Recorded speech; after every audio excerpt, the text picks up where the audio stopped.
Hello, and welcome back to Starside Chat. We took a little bit of a break, but we're back in the heart of a pandemic. My name is Aaron. With me, as always, is Zach. Zach, how's it going? Pretty good. I guess as good as it can be. How about you? Pretty good. You know, I think both of us are a little bit working from home. It's been 5 months, maybe 4 months since the last time we recorded. This is the first 2020 podcast episode we've done. It's true. Our last one was around Christmas break. A very different time in the world. Yeah. But here we are again, and we thought, you know what? We're inside. We got nothing going on, so why not start recording the podcast again? Yeah. Plus, we're getting close to the time that would have been E3, and so a lot of things are happening. And if there's one thing we like on this channel, it's E3. Very prescient of you to veto my idea to have a YouTube channel just about E3 called E365, because that doesn't exist anymore. Yeah, I guess that's true. I didn't think about it, but yeah, E3 is basically non-existent this year, but there's... Let's talk about this. We don't have this in the show notes, but we should talk about this as the first kind of thing, because it's kind of a prelude to a lot of things we're going to be discussing.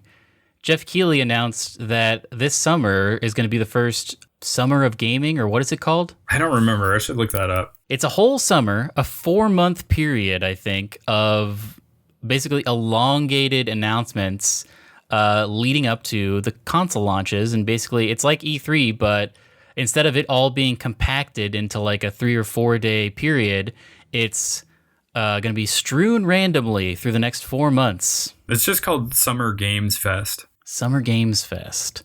And we've already had the first couple Summer Games Fest things happen. But I don't know. How do you feel about this, Zach? I mean, I am hopeful that they will come up with some sort of interesting method of delivering their upcoming games and all of that, sort of Nintendo Direct style almost. I'm sure Jeff Keighley will come up with a good way to make a show out of it, basically. He's the ultimate showman. But I mean, I'm pro them trying to salvage what E3 was. I just wish it wasn't so stretched out and sort of there's no roadmap really. I want a little more structure where I can say June 6th, I can get ready to sit down and watch some sort of Nintendo Direct style thing. Yeah. Whereas this, it seems like, at least with the last couple, it's sort of just like day of or day before we get something on Twitter like, hey, check this out, it's going to happen.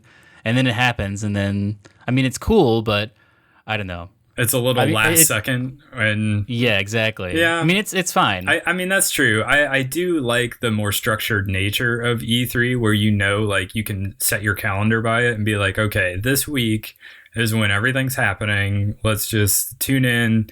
And you're going to have streams from these developers or whatever, or these different places. And it's going to be really cool.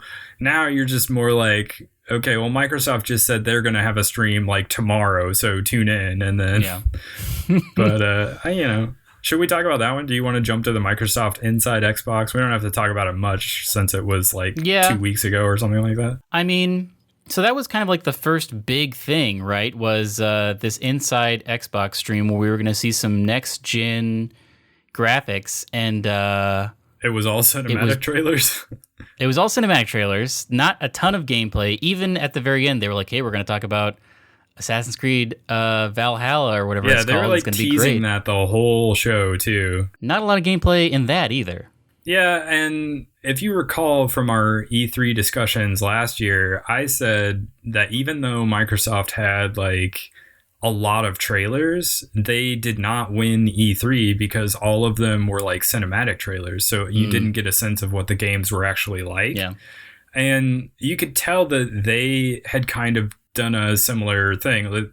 I think they said, I could look up the quote because I wrote a little thing on StarsideCafe.com about the Microsoft show, but David Baker, head of Xbox Global Portfolio, was on the like introducing stuff. And he basically said, because we read the interwebs, everything you see here will highlight the in-game experience with actual gameplay captured in-engine to give you the best sense of what to expect when Xbox Series X launches later this year. And of course, then it was all just like cinematic trailers. So there's like this big disagreement between gamers and like industry insiders on what it actually means to be a gameplay trailer. And like, to be fair, they've used that term for years, and it just means footage or cinematics from in the game, you know, like in the engine. Yeah. Whereas when you say gameplay to us, that means like this is what you're doing when you're controlling your character. Yeah, you want to see some UI on screen. You want to be behind the character controlling it. You don't want like a shot of a hawk overhead, you know? Like, yeah. I don't know. You don't want to see the camera panning around the main character and, I don't know, some sort of cutscene happening. But so they showed some Valhalla stuff. They showed a couple other just like weird games. They showed a really gross one called Scorn, I think it was called. That's just like an H.R. Geiger type, like gross, like flesh aliens. Was that the one that looked like it was in the Alien universe? Yeah, and I feel like I saw a beta build of this like 2 or 3 years ago, and it was just like a guy walking through like a flesh cavern, and he picked up a gun that was like, it like shot teeth or whatever, and it was really gross, and there was like tentacles everywhere, and I guess that's still in development. I completely forgot about that. I don't even think it had a name when I watched that thing, but like a guy that I watched stream on Twitch, like got access to some, like, maybe it was an alpha, but what a weird thing to include in their like inside Xbox stream of like, you know, an initial offering of just like a super gross looking game. Well, and the weirdest thing was the first game they showed off was this like first person shooter that at first I thought was Titanfall. And then like for a split second, because it became clear that they were like, I don't know, almost time hopping, because you're like fighting this Roman centurion looking guy. And I was like, oh, is this going to be like a Time Splitters reboot or whatever, which would have been really cool. How big of that would have been huge. Yeah, it would have been. But it was not. It was some game that's like already out as like a mobile game, and it's like $10 on Steam. And I mean, that might be like a prequel to the thing that's actually going to launch on the new consoles, but it's, if you go watch gameplay footage of that game that's already out, it looks bad. It does not look good at all. So, and I was listening to the Game Informer show, and they were talking about it, and Andy McNamara was like really ripping into it. It was like, why would this be the thing you lead off your glimpse of the next gen with? And I was like, yeah, you know, that's true. All around, not great, but transitioning to the next like Summer Games Fest thing, I guess briefly we should talk about their releasing a remastered Tony Hawk Pro Skater 1 and 2 that's going to be coming out in like September. And that looked pretty cool. Did you play those games as a child? I never did. I know people loved them, and they were like all around, so you couldn't not see them wherever you went. Mm-hmm. But yeah, I was never really big on skateboarding, either in real life or in video game form. I got pretty into them just because it was fun. It was kind of like a Mario game, because you would be dropped into this world, this kingdom, you know, and there would just be like random things that you would have to do to progress, basically getting moons or stars or whatever. But you like, it had the, you know, conceit of always being on a skateboard, so you're moving around super fast. But they got like kind of experimental towards like, you know, Tony Hawk 3 and 4, where like you would like, you know, grab onto cars, and like you would run up to a person, he'd be like, hey, a monkey just ran off with my hat, you got to go get it. And you'd have to like track down a monkey, and like, I don't know, they were pretty fun, I have to say. So I'm a little bit looking forward to that. I wish it was coming to Switch, but it doesn't seem like it is. Well, speaking of remasters that may not come to Switch, Mass Effect Remastered is being rumored again. I guess it's not official, but the rumors have been circulating again recently, because evidently in a recent EA earnings call, there was a reference to like an EA HD title. which evidently refers to remakes or remasters. And so everybody has been talking about how it's probably Mass Effect Remastered. In fact, VentureBeat actually said it was Mass Effect Remastered. But oh, really? Yeah, I don't know if they have inside information that everybody else doesn't. And because like none of I don't know, the outlets that I would normally consider like the big guys that like would be in the know did not report on it, which either tells me that they don't have any information on it, so they didn't want to report something, or they have insider knowledge and they're not allowed to report on it. So I don't know which to believe, but I do want a trilogy remaster. So that, you know, I'm hopeful that. So you would get it, and would you get it probably on PC? Yeah, I would. Actually, I was trying to play one of the Mass Effects on PC recently, but Origin's been all messed up recently, so I've not had a good time trying to get that working. Origin needs to like work some stuff out, I think. But anyway, yeah, I would totally play that. I would really like it on Switch, but it sounds like if it comes to Switch, it would be later. So I don't know. I'm sure because EA is going to do their EA Play. They actually announced when they're doing theirs. It's on June 11th, so we'll find out then, I guess. They famously have had not the best showings at E3s. Like their EA plays have been like, really bad. Watch these two guys on stage play this like phone game against each other. Well, and the other half of like their business is sports games and racing games, and like those are fine. They have their audience, but they're not impressive to show in like a trailer. Right. And you already know what you're going to get with them. So you almost don't even really need to do a lot of advertising for them. As long as people know, like the people that want to play them, if they know when they're coming out, like that's fine. But like that was part of the problem with the Microsoft Inside Xbox stream was like, they had a long trailer for, I think it was Dirt 5, and then they had like a Madden game, and it was just like, you know, if you did not tell me that these were running on the next gen console, I wouldn't have thought anything of it. I would have just assumed it was current gen. So I don't know, they're not great ways to get people excited or impressed by what you have coming up. And maybe part of that is just because a lot of those are annualized. So it's like, yeah, whatever. Yeah.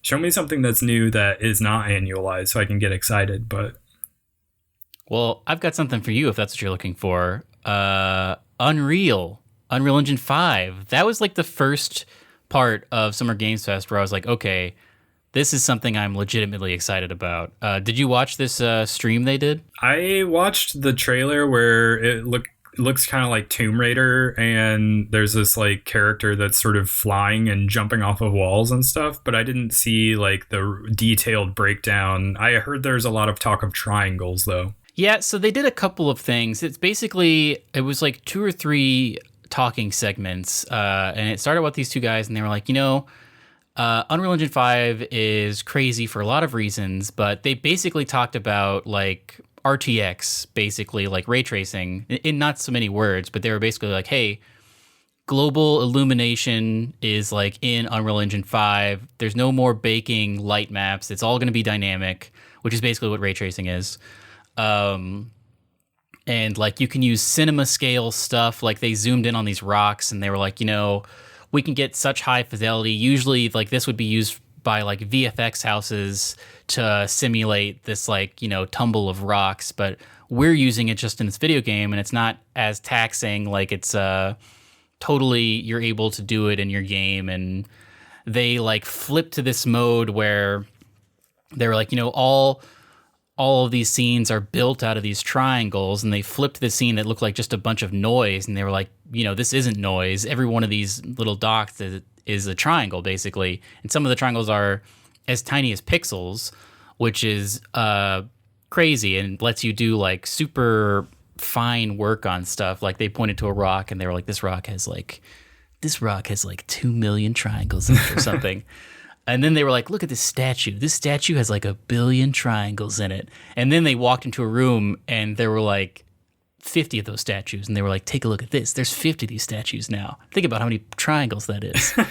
And Something else with their technology was like it makes like it reduces pop in, like towards the end of that trailer where you're talking about where she jumps around and flies. She opens up onto this cliff face, and in the far distance you can see like a portal light up, and they were like, yeah, this is like not only do the triangles allow us to render stuff closely with like a high degree of fidelity, but they allow us to render like far out expanses with fidelity as well. Something to do with like tessellation or something.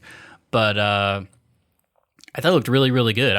It like made me super pumped and it was all running on, they claimed that everything we saw was running on a PlayStation 5 or like some sort of beta hardware for PlayStation 5. Yeah, and I think to a degree, some of that is the kind of thing you almost need a developer there to be like, look, this is how complicated this is and why this new technology is making this possible.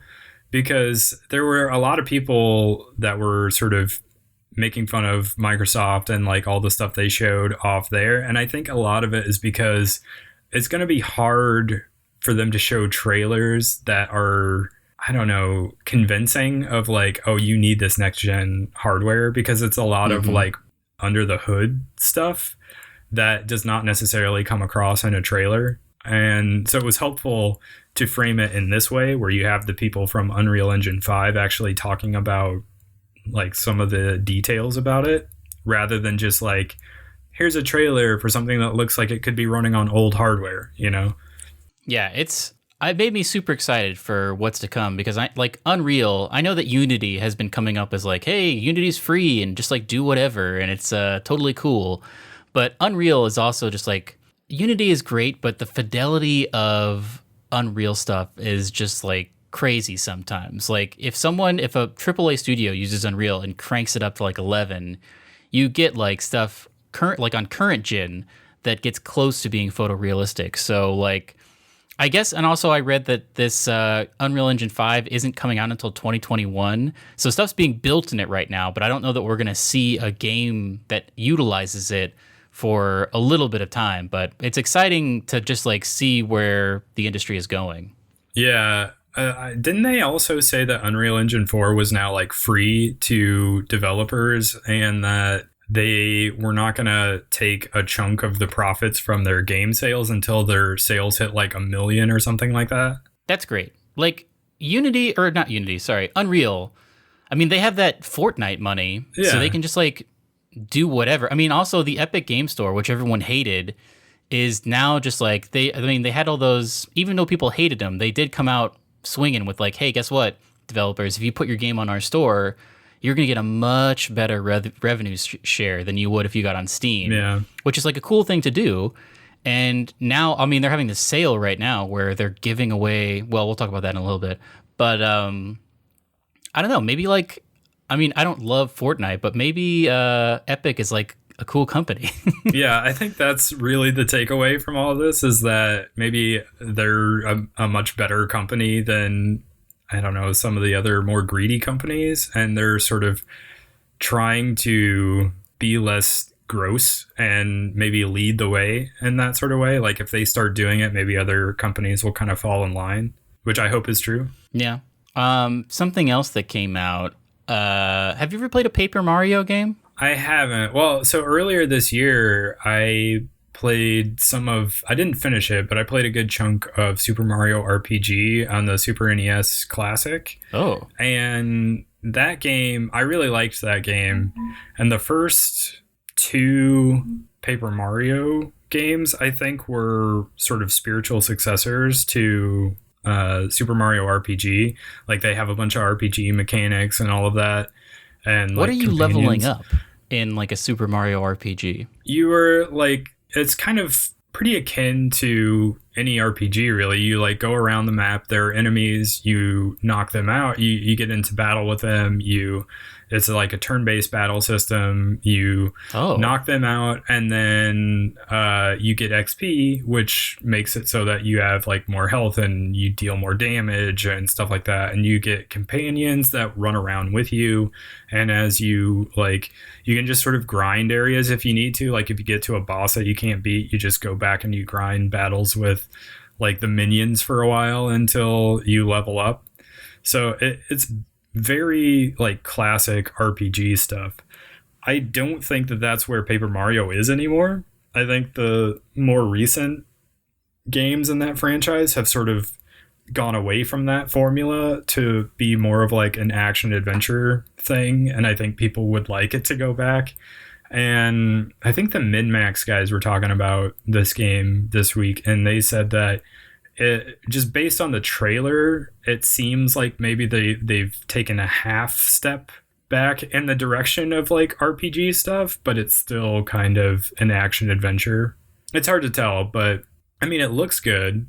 It looks like it could be fun, but I don't think it's... I like the art style for sure. Yeah. It's all about origami this time. So there's a lot of interesting, like, folded enemies that you have to take on, it seems like. Yeah. So I don't know. I don't know much about the Paper Mario games, but I would love it if they would get more in the vein of Super Mario RPG, because I really like that game. Well, this is all prelude to what we really came here to talk about, because there was another stream about another game this week that I think you and I are both super jazzed about. And I think, did you tell me that it's coming out on the same day as Paper Mario? Yeah, I think July 17th. Does that sound right? I think that is right, yeah. I want you to say it first because I don't know how to pronounce it. Oh, yeah. Yeah, it is coming out July 17th. And I think it's pronounced Tsushima. Tsushima? At least that's how they say it in the video, I think. Okay. If I recall correctly. We could still be saying it wrong, which is... Ghost of Tsushima. Zach, this looks super cool. It does. And I think a lot of people are drawing comparisons to like Assassin's Creed. And they're sort of joking that they beat the Assassin's Creed franchise to feudal Japan, which is where I think a lot of people would like them to go. And they're exploring different places instead. Yeah, it's both July 17th. But yeah, I love the foliage, the fact that you sort of navigate the map by having the wind sort of as like the trail to your next destination or whatever. What a cool little detail to just like put everything in the background. Like a thing about like, you know, I played Watch Dogs 2 when it came out, and you play all those games where like you're dropped into an open world, and it always is just like so intrusive to just be like, okay, I need to get to a waypoint. I'll set it on my map, and then like big yellow lines will appear in the world to show me how to get someplace. And this is just like, it's such a genius way to take that out of the equation. Yeah, it is a very good way to make it so that it's, you know, it's still more immersive, because you are sort of the idea is that you're sort of getting in tune with nature and with animals and all of that. And so the game kind of lets those things assist you rather than big like icons that are popping up and like, go here, you know. So now I had a question for you, and I wanted your interpretation on this, because it seems to me like, I don't want to say like Paragon and Renegade, but like it does seem like there's a duality in the gameplay where you have to decide how you want to play the game. Do you want to be a samurai, or do you want to go to stealth route? Do you think that's the case, or do you think you're leveling up both things for different situations, or you're just going, you have to choose like, I'm going to go hard stealth, or I'm going to go hard samurai? I was going to ask you the same question, because it was not clear to me whether you sort of invest in one path and that's like the character you play, and if you want to do like the samurai route the next playthrough, like you have to, you know, commit another playthrough to it, or can you like swap back and forth? Well, and that was another part of the video, is they were like, hey, you can customize Jin, your guy, with like costumes, and they're not just cosmetic. Like these armors and clothings that you wear and equipment you use have like real world like, what am I trying to say? Effects? Like, yeah, real life effects on gameplay. Like supposedly, I mean, they didn't say this, but like probably like you'll be harder to see if you wear something that like the Ghost would wear, like that crazy mask or Well, I mean, something. they did specifically show that while you're wearing the Ghost outfit and you're like sort of attacking at night, that people do legit like get scared at you. Like one guy fell down and was like backing away, like he dropped his weapon. And I assume you could have like left him there, but in the trailer they actually killed that guy. Which is cool. Like, I mean, I'm definitely going to go to the stealth route because I Yeah. love stealth games. I was going to say, I feel like most people will probably go the stealth route just because he looked cooler and it just seems more cool. I did, like, that does come back to bite you if it's, like, not well designed, though. Because I did in Deus Ex Human Revolutions or whatever it was called, I went full stealth, and then that game still had boss battles where you could not do stealth, and I had not invested any points in like gunplay or anything like that. Yeah. So I would hope that they have like interestingly designed boss fights where you can still utilize the things you've been investing in. And it makes me wonder like what the day-night cycle is like, because they came up to basically it's kind of like clearing a stronghold in either Assassin's Creed or like Far Cry. And they approached during the day and he was wearing the samurai stuff and he just basically walked in and it was like, I'm not scared of you guys. And he took everybody out. And then he was like, all right, now let's do the same thing. But this time at night, we're going to be playing as the Ghost. I was just like, does that mean that you will not attack as the Ghost during the day, but or the samurai at night?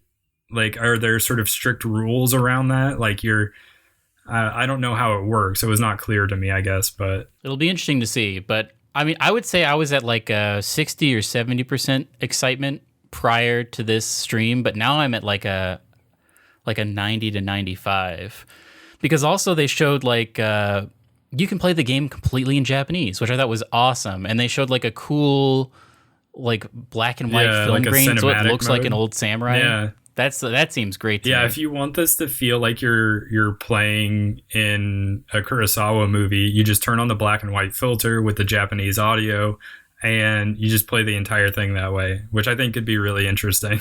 I'm super excited. This is probably the thing I'm most looking forward to that's coming out next. Like obviously Cyberpunk is going to be when crazy, is that but that's not coming out until like I feel like maybe September, October, I want to say was the last I heard. Yeah, I think you're right about that, but yeah, I mean, I was looking forward to this game. It was one of my most anticipated games, but I feel like it's been a good long while since we heard anything about it. So I was starting to not really think about it that much. To see all of this stuff, now I'm just like back on board. I'm like, all right, let's do this. But yeah, I definitely like that style of like open world game. A lot of it is very familiar. It's like, you know, you want to stealth your way in, so I'm going to throw the rock over here to distract the guys or whatever. Like, we've done that, I don't know, countless times in games, in other games. So it's not, like, groundbreaking in any way, but I don't know. I don't think I need it to be. You know what I mean?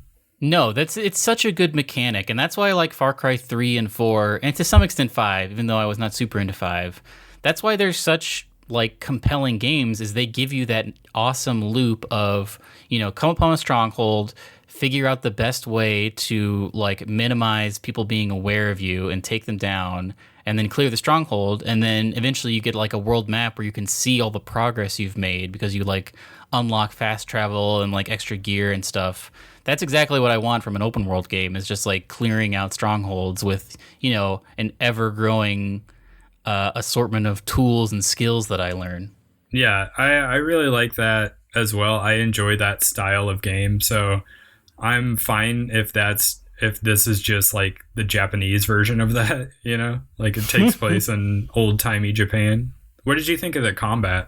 I don't really understand it. Like I understood the ghost stuff, but I didn't understand the samurai stuff because there's like that thing at the bottom that's like 9 gold orbs or whatever that I assume is like maybe stamina. I couldn't really tell how he was spending those. Maybe it's health, but like you could like queue up these things. They almost look like quick time events, but I knew they weren't, where like people are coming at you, you have to parry, It seems fun. I still don't really understand it, but I'm very interested to learn it. Yeah, me too. I was confused by the icons on the screen that you were referring to as well.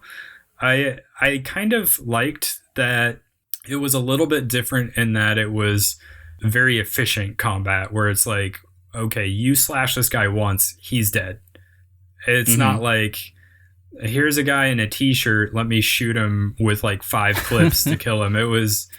It probably will have something with the boss battles. You probably will have some of that sort of, but like, it seemed like there's going to be, maybe there's a dodge, maybe there's a counter option, maybe there's attack, which is fairly like, Assassin's Creed stuff, but maybe even a little bit more efficient than that. Like, you're not necessarily trying to memorize combos. You're just like, the style of it, and as long as you can get like the timing down, then you're going to be really good.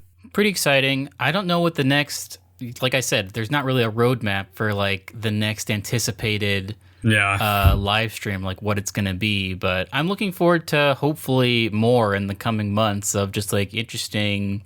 I mean, we're so close to next gen console launches. You gotta wonder when we're going to get these big. I think I just heard Xbox has announced some event in July that's going to be like their official Xbox Series X launch, and Halo Infinite is going to be like front and center there. So that's something to look forward to, and we'll definitely talk about that. But I don't know, hopefully June and the last half of May are going to have some interesting things we can see. Yeah, I don't remember when he said Summer Game Fest, like if he had a roadmap for any of that, but I feel like a lot of these places like Sony and Microsoft are just kind of like, they have their own timetable established at this point. And so they're probably just going to be like, hey, tune in this week for such and such a thing. And I mean, maybe it'll be surprising.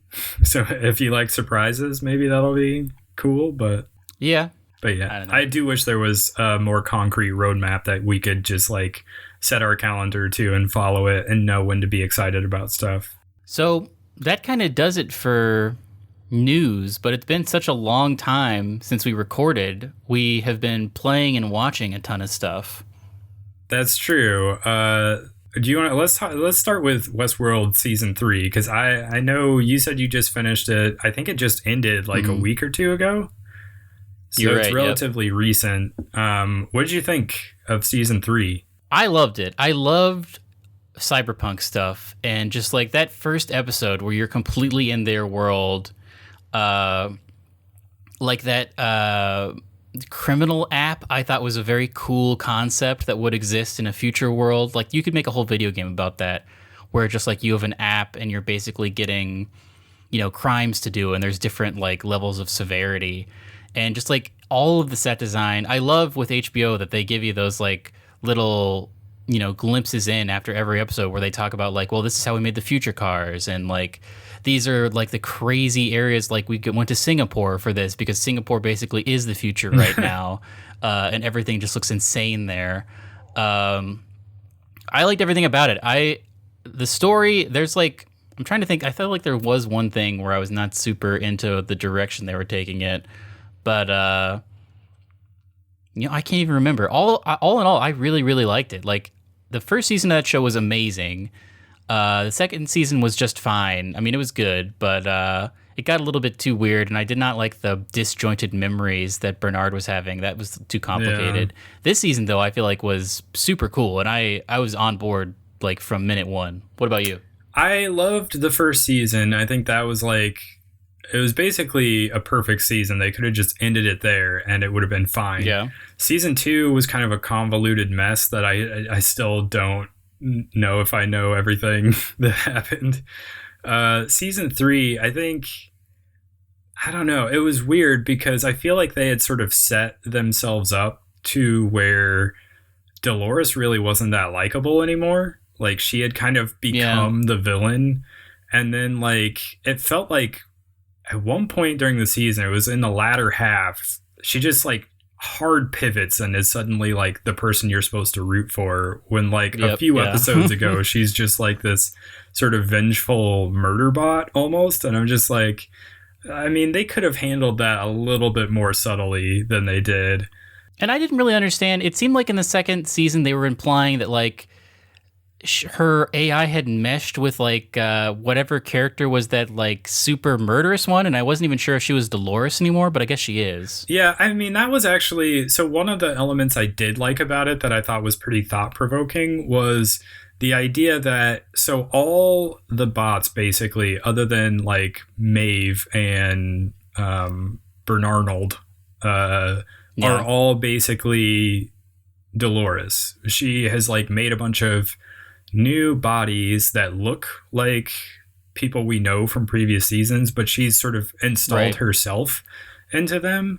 But because we know like human experience sort of changes or alters people, the idea that even though they originated from the same person, over time they become these different individuals to a point where they might even become antagonistic towards each other.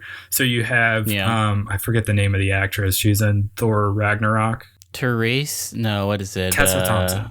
I know who you're talking about. Tessa Thompson. Yeah. So like there comes a point where, due to the experiences she's having with her family, she kind of like she's still Dolores, or started out as Dolores, but she's now like actually we should say spoilers. It's too late, but too late for that. But anyway, she's like become her own person in such a way that even though she originated as Dolores, her desires and pursuits no longer align with original Dolores. So I thought that was really interesting, something kind of thought-provoking, that it doesn't really matter like where they started, they can also like sort of have their own life. And I think that was something that was interesting, but also it was a little bit what's the word?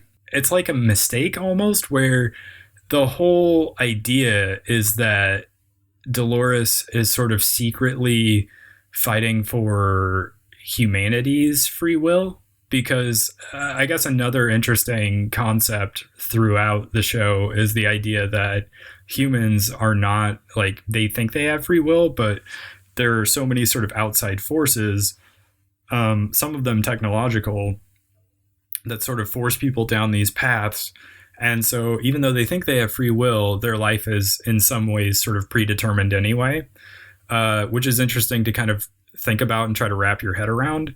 But at the same time, like if Dolores is the person who is sort of supposed to be the freedom fighter for that, to also have her trying to force other people to do her bidding and then getting mad when they are showing signs of free will is just like, it's a little bit, I don't know.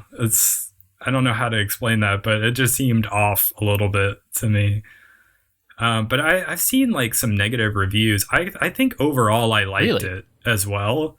I did too. But yeah, I've seen some negative reviews. I think a lot of people think Aaron Paul was miscast.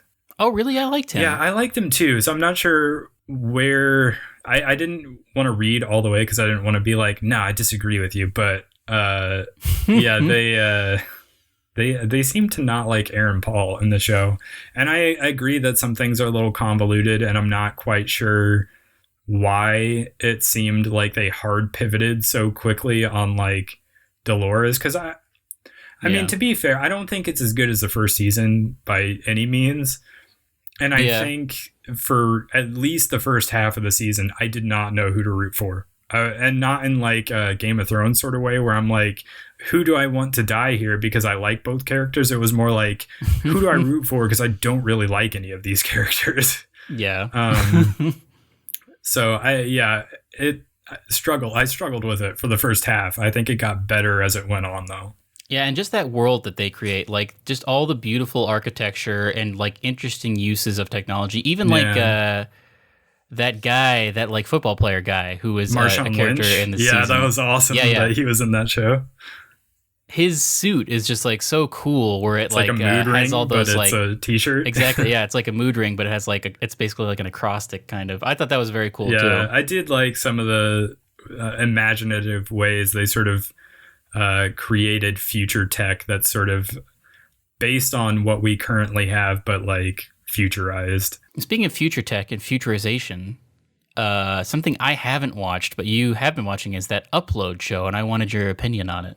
I mostly liked it. There was some stuff I didn't love about it. I think the first episode actually was like bad. I think it's a bad first episode. But if you can kind of like stick through it, the show gets better because it's kind of concept heavy. So basically the idea is that if you are, it's familiar to anybody who watches a lot of sci-fi or like knows sci-fi stories, but basically like if you're gonna die, would you choose to sort of upload your consciousness into a computer so that you can live forever, sort of? But like the concept is a little bit underdeveloped because like even the trailer shows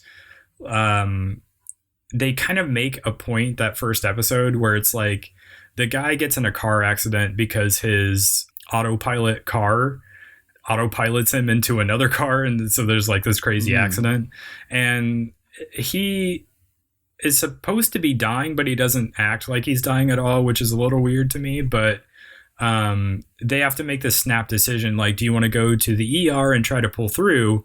But if you do that, you might die. And then if you die, you're gone for good. Or do you want to go straight to upload? Don't risk it. Just send your consciousness to the afterlife, this virtual afterlife, and live forever. And so he makes this sort of snap decision to go for it and to upload his consciousness and live forever.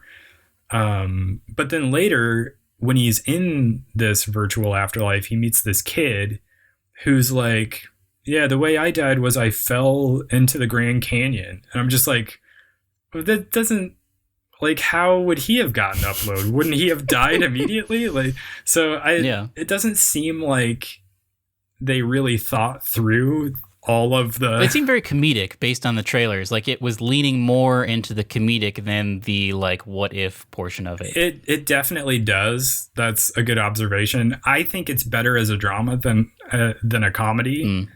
Because I don't think a lot of the comedy was all that funny. Some of it is, and a lot of the stuff that does work is the way they kind of play with elements of technology today. So like they kind of have their own version of like in-app purchases in the afterlife, which is, you know, them trying to, I don't want to make it sound bad, like, but be relevant, you know what I mean? Where they're trying to have all of these different elements to it. Like they have that.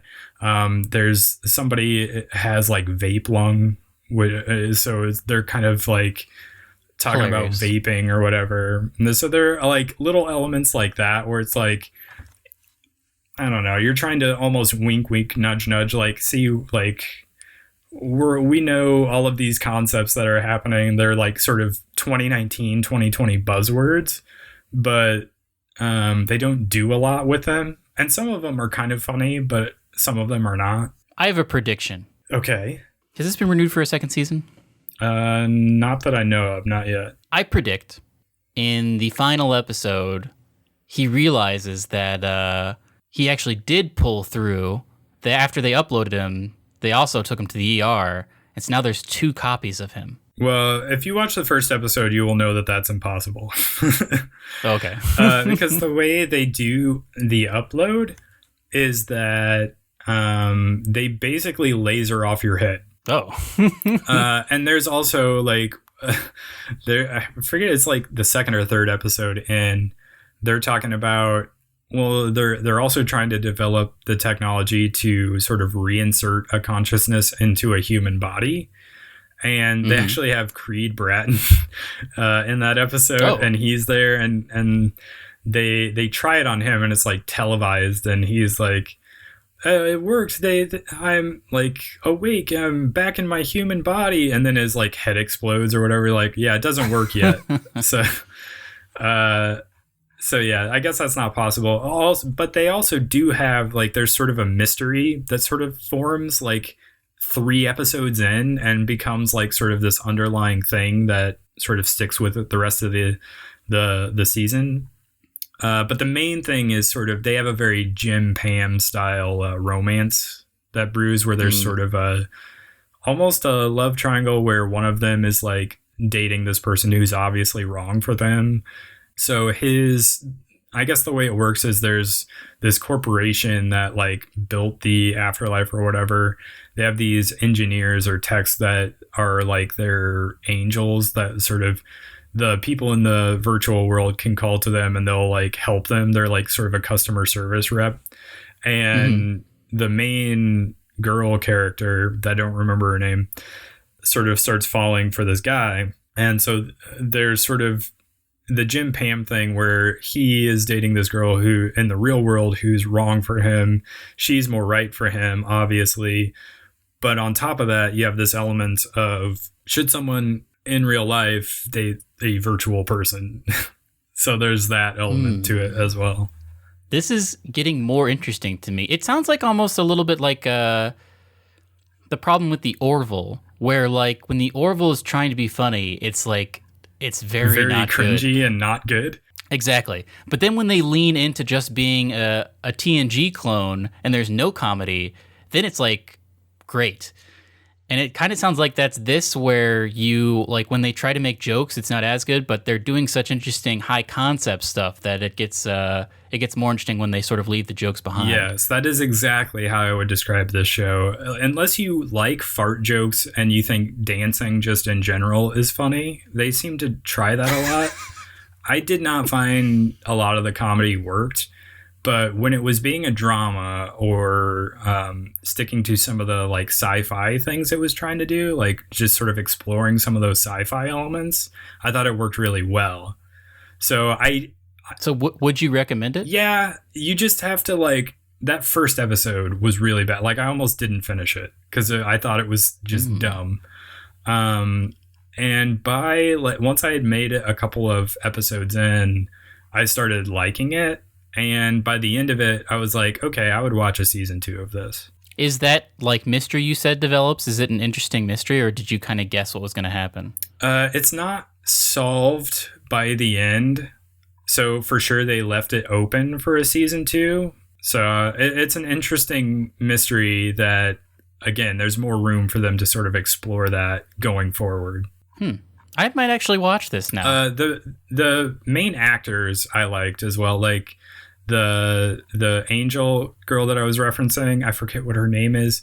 I thought she was really charming throughout the entire series. The guy, I've not seen these two actors in anything before. He took a little more time to warm up to because he was kind of annoying at first, but so it's worth giving a shot if you have Amazon Prime already. I don't think I would subscribe necessarily for it, but if you already have Amazon Prime, then give it a shot. Man, remember when they made all those acquisitions and then just like nothing, like they bought the rights to make and they were like in development. They had a Ringworld show and like a Snowcrash show. And I haven't heard word one about either of those. Yeah, that. Weren't they also making a Lord of the Rings one? I think they are. Like they are actually working on a Lord of the Rings show. It may be a long ways out still, but I haven't heard anything about that in a long time as well. I know they were working on it, but yeah, I don't know. I don't know what's going on with Amazon Prime anymore. But I will say, like, I like Greg Daniels because he did like The American Office and Parks and Rec, and he worked on one other show that I thought was good, but I don't remember what it was. But yeah, I don't know. I wanted to give this show a chance because I was like, I like Greg Daniels' other stuff, so maybe this will be good too. Maybe I'll watch this. You've been watching Red Dwarf? Yeah, have you seen Red Dwarf before? I love Red Dwarf. Yeah, I was going to say, I think I'm like one of the last to the party on this, but Red Dwarf, you have to like sub to BritBox to watch it because it's like not streaming anywhere, but you can do that through Amazon Prime. And so I like marathoned the entire series. Now I stopped, I think by like series 4 or 5, because I think it started to get too crazy for me. Because they like don't like ever like the whole crew comes back at some point and they I don't know, that to me was just like I liked it when it was just the 4 or 5 of them just like chilling out and weird stuff would happen every week. And when it got to be more of like a series where like there were episode by episode plot points, I was just like this isn't I think what I want. That was just in one season. So they start doing this thing like the mid to later seasons where like the whole season sort of has this interesting element to it that they kind of stick with. Like one season they go out on Starbug and then Red Dwarf gets like stolen, and so they're trying to, the entire season they're trying to track it down. That season I think I have seen. And then there's the one that you're talking about where these like nanobots they use to rebuild Red Dwarf also like revives the crew. And that is like there for a season, and then it goes back to just being them again after that. They also do a season that I think most people did not like because it didn't feel very much like classic Red Dwarf, where it's like the Blade Runner season where they're basically doing a parody of Blade Runner, but that sounds great. I don't know. What do you mean? It didn't feel like Red Dwarf very much, so I get why people didn't like it as well. What do you mean? But then like, after that sounds really good to me. I mean, I was fine with it, but I've looked up like on Reddit the subreddit for Red Dwarf, and people seem to not be into that season of the show.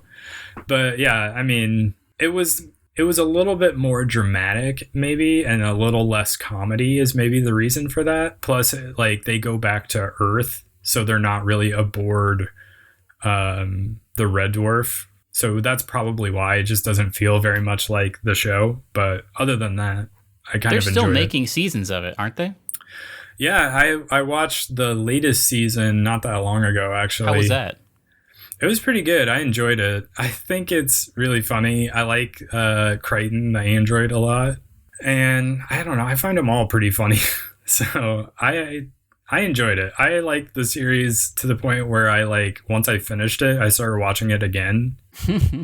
A very catchy theme song. It is a very catchy theme song. Maybe I should... Would I miss anything if I skipped that season where everyone comes back? I don't think so. Because I think I watched like the first 2 episodes of that season, and I was just like, I don't know if I'm interested in this anymore. Really? I enjoyed it. I thought it was interesting. Like they're always kind of experimenting and doing different things with the show.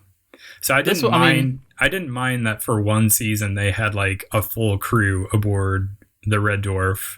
And then this was also like 10 years ago, so maybe I will take a look at it again. Yeah, it's worth going back to if you haven't watched the seasons after that. Because like I said, I like that they try different things with it. And I didn't mind that there was a full crew to that season, especially since it didn't become like the new norm for every season after that. Mm-hmm. But yeah. Tell me about Scrap Mechanic. This was a game... Man, it was a long time ago, but me and my friend were looking for something to play online together, and this came out in like alpha or beta, like I want to say like 3 or 4 years ago, and we were like, all right, let's check this out. And it's basically, it drops you into this world, at least the alpha did, and it was only, there wasn't like a survival or anything, it was just like creative mode, and you could build vehicles, and you had thrusters. It was kind of like Gary's mod a little bit, where you could just like put wheels on things and create interesting devices. A little bit like that Besiege game, actually, but you were actually a person in the world and you got to like ride around. Well, like 3 weeks ago or something, they did an update. I think the first update in like years, and they were like, guess what? We're still developing this game. And now there's a survival mode with like... you can drop in and play with friends and, get materials and craft things and make bases, and there's monsters. And so we checked it out, and it was, it's very rough around the edges, and there's no tutorials. And to play with people online, there's no thing in the menu about it. You just have to both be playing the game and then do like Shift Tab and open up the Steam overlay, and then right-click someone's name and click Invite to Play. There's nothing like in the game that lets you do that. But I mean, and it's not super well optimized. Like it was a little jittery. I don't know how their netcode is, but I mean, it's fun to make little vehicles and stuff. I think it's something to check out. Maybe give it another 6 months in development, and it might be a little bit more user friendly. But it was weird because it's just something I had not thought about in forever. I bought it for like $2 or something like 4 years ago, and now it has this whole survival thing. And I found out about it because this guy I watch, he's like a PUBG streamer, this guy Choco Taco, he's been playing just like more other random games, and he loaded this up and he's like super into it. He's been streaming a bunch of Scrap Mechanic, and I watched him play and I was like, man, I totally own this game. I should check this out. And it's pretty fun. It's fun to just like mess around and like build a car and just like drive into things and, fight the robots and whatnot. But it's pretty interesting. Interesting. And then I also just slammed through the Final Fantasy VII remake. I was going to ask you if you'd finished it. I have not finished it. They said it was like a 35-hour experience, and I did. I was like right at like 36 hours when I finished. I am currently at the part where it's after you meet Aerith and you're like running around doing stuff for the kids at that like little school area. Mm-hmm. And like you go get flowers or whatever. I'm like at the tail end of that part. You know what's crazy is you are like halfway through the game right now. Okay, so I'm only halfway was what I was I think I'm like chapter 8, and I think there's 19 chapters. Oh, is there? I thought there was less than that. It's crazy because like you feel like, I mean, in the original game, when you find Aerith, you're getting to the tail end of Midgar. Like she gets kidnapped and then you go up to Shinra Tower or whatever. But man, there's a ton of stuff in this game. So you haven't even gotten to Wall Market yet. Oh, actually, now that you say that, I haven't played it in like a week and a half because I've been busy doing other things. But I just got to the part where there's that cutscene where what's her name is in the back Tifa? of that. Yeah, she's in the back of that vehicle that's like driving away, and you like hop on and like talk to her, and she's like, "I'll be fine" or whatever. Like that was the last cutscene that I remember. Now you never played the original, did you? I did not. No. Man, it might be worth. I think the original on Steam and also on Switch is only like $5 sometimes, especially during like sales. I would be very interested to watch you play the Midgar scene, or like the Midgar part in the original, because it goes by so fast, but I feel like you'll recognize so many things. Yeah, I wondered about that. I keep wanting to watch like a Let's Play of Final Fantasy VII, like the original, and just watch the Midgar part just to be like, okay, I see, where this was and where that was, and just see how different things are. But I'm loving just how sort of open worldy it feels, and just the environments look amazing in this remake. Like, I don't know, like I know you're in like the slums at the beginning, so it's not supposed to be like a cool place that you would want to go visit, but I'm just like what if you went outside and you looked up and there was just this like giant tower of like stuff out there? I don't know, it looks like it's a really cool looking environment. And I initially was not super on board with the combat, but once I got into a groove and I figured out what I was doing, especially towards the end where you have like 3 people in your party and they all have materia, and you can kind of just like jump in between people, and a couple of them have like ATB boost materia. I was like really into the combat, except for there was like one boss that I hated, and I had to have 2 characters that I didn't have a ton of materia on. And it was just a real pain, and I almost stopped playing. But I guess I'll be interested to see when you get to that part. But did you? I was going to ask if you turned the difficulty down or not. I should have done that. I should have just called it quits and put it on easy. But it only took me like 3 times to beat it. It was just like, man, it took forever to beat. But I was going to say, I don't know if you'll laugh at me for it, but I got to a point where there was this boss where I'd like died 2 or 3 times on it. And I was like, all right, I don't have enough time to invest in this to like have this happen to me if I want to continue progressing. So I did flip it down to easy. And now I'm like, I don't worry at all.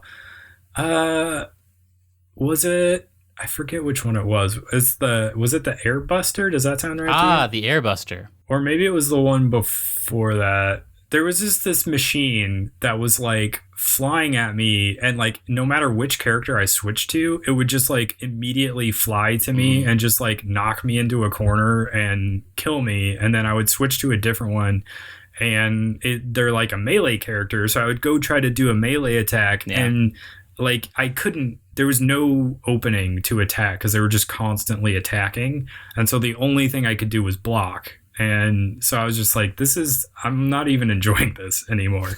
So I just like flipped it down to easy, and I was like, oh, now I feel probably how I'm supposed to at this point, where I'm just like, I'm this cool sword guy. Yeah, man. I loved it. I want to see more. What a world it would be if Square this summer was like, hey, we're already like kind of developing the next one. You don't have to wait a super long time. I don't think that's going to be the case, but man, I just wanted more when I finished it, because like the New Game Plus is basically just like, hey, do you want to go to a different chapter and like finish up everything you didn't finish up?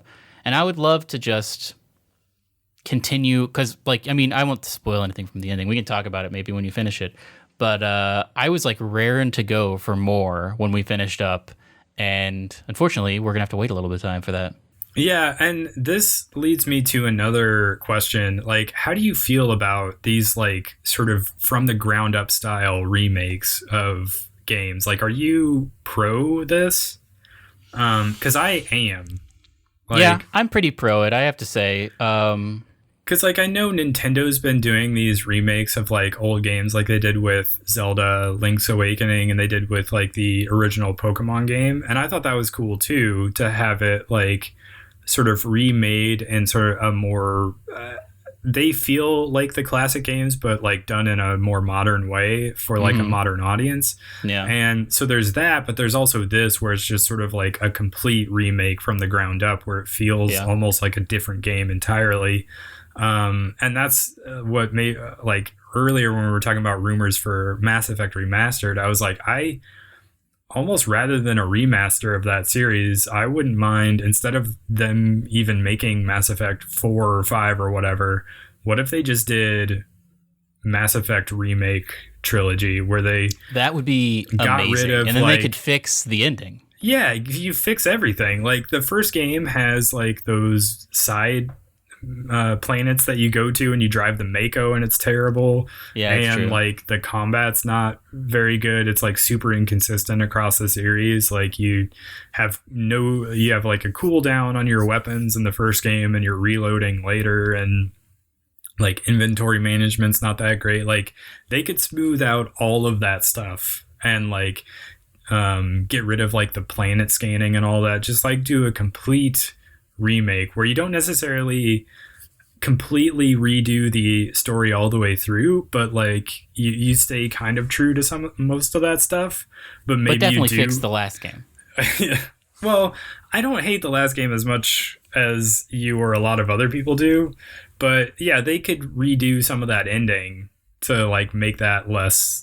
Not even that, but just like I mean, you've extolled the virtues of all the great DLC for the last game, but all of it just seems so weird when Earth is just being like firebombed constantly, like 24/7, and you're just like chilling out on the Citadel, like having a party on the Citadel. Yeah, like that seems crazy to me. Fix that where it's like maybe they're not directly attacking Earth constantly, and you have a little bit of downtime to be like, oh, maybe all the Reapers are not here yet, you know? Yeah, they could do that as well, where maybe they're just like sending advanced like forces, so it's not like such a dire situation where you're like, if I don't act now, everybody's dead. Yeah, they could do it in a way where it was less like, okay, like I have time to have a little party on the Citadel and not worry that everyone back home is dying. So I mean, that's true too. So that's why I think I would almost rather them like halt whatever the next Mass Effect was going to be, and don't even do a remastered version of the trilogy. Just like do a Final Fantasy VII style remake from the ground up, beginning to end of the trilogy. And just, but I also think there are like purists that would hate that idea. I think that's a great idea, though.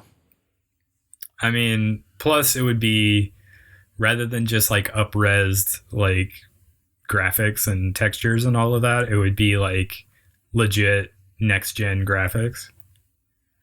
Next-gen graphics and like new mechanics and just like, I don't know, I feel like that would be such a cool thing. I would love just like a remake of the first Mass Effect. It just has to be the first one, just to see, and I'm sure it would sell like crazy, and they'd, you know, queue up to do the next one. But I feel like even just as an experiment, remaking the first one with like modern mechanics and like maybe slight tweaks to the story it would sell like gangbusters. I'm sure it would. Yeah. And plus, like, they get a lot of flack for the ending of Mass Effect 3 for not, it was bad. For like an animation that is basically the same.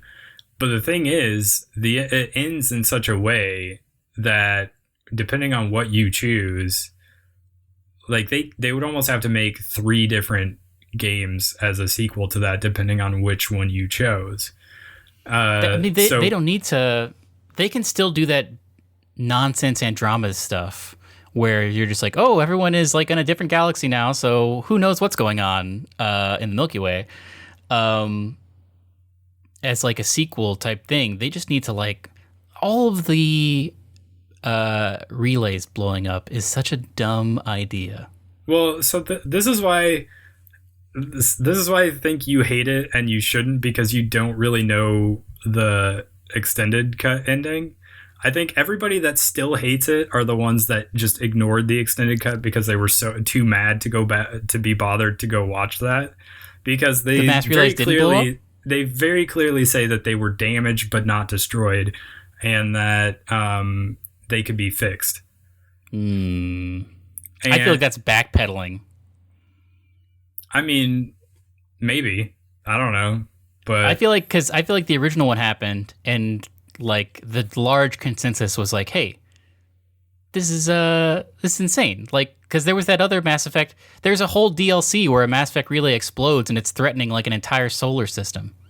Yeah, which is why I don't think they actually did it like explode. Yeah. You know what I mean? Because then the entire universe would have been blown up. I also read this thing like, because there was an insane amount of people hanging around Earth when the Earth relay went down, because like that was the final stand. So like all of the Turian forces and like everybody had ships hanging around Earth, and now there's no way to get out of that solar system. So you're basically there's going to be overcrowding. It's just like Earth is going to be an insane melting pot where everyone needs to eat and there's not enough food. Well, yeah, that's why, again, I say they said that they didn't get destroyed because, again, it would have probably wiped out everybody there anyway if it had. So they were just damaged but repairable. And there's like in that extended cutscene, I think one of the endings shows like whichever one you end up like synchronizing with like synthetic and non-synthetic life forms or whatever, you like team up with the Reapers basically, and they like sort of share all of their knowledge because they're all built off of like the knowledge and information gathered from all the different civilizations that they've destroyed along like the timeline or whatever. And so that you sort of work with them, and it's shown where they're like they're fixing one of the mass relays. A remake is a great idea. And that's like, I don't know, but like the whole thing about the Reapers is like, oh yeah, humans and robots can't coexist, so we gotta keep doing this. I think that's the one like legit thing that they need to alter if they were to do a remake, is like that line reads so false based on the fact that I have just created peace between the Geth and the Quarians. Yeah. Like the Geth aren't an issue anymore because you've brokered this huge peace treaty, and then the Reapers come in, they're like, no, we don't know about that. This is what has to happen. We're gonna not even mention it. I don't know. Yeah, I mean, I agree with that point. I don't think there's any way around that point, unless you say something like, well, you know, that peace you think you brought between the Geth and the Quarians won't last or whatever, which, like, whatever, but we did just do this thing that you said was impossible.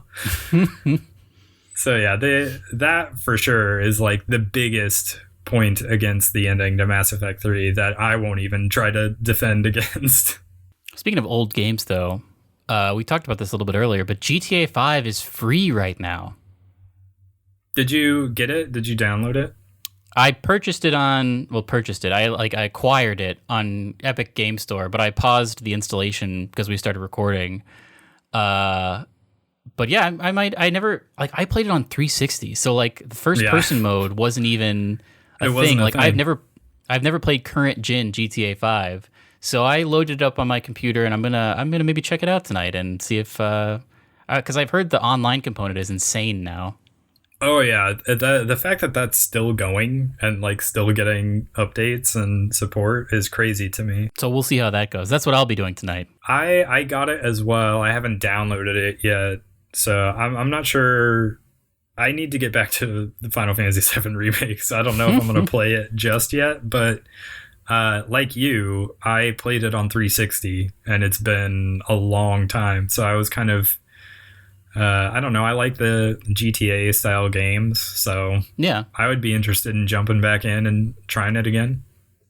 We could maybe do a video on the multiplayer and see how much it's changed. Ooh, that's a good idea. But I think that about wraps it up for this week.